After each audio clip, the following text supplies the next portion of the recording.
Narito ang pagsulat ng caption sa larangan ng photojournalism. Ano ang photo captions? Paano sumulat ng isang epektibong photo caption? Una, ibigay ang pangunahing impormasyon. Bigyang diin ang damdamin.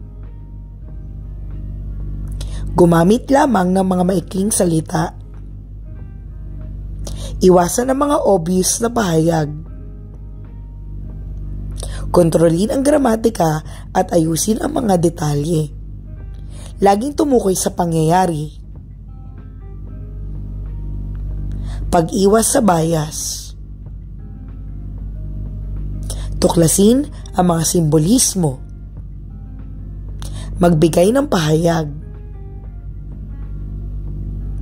Maraming salamat!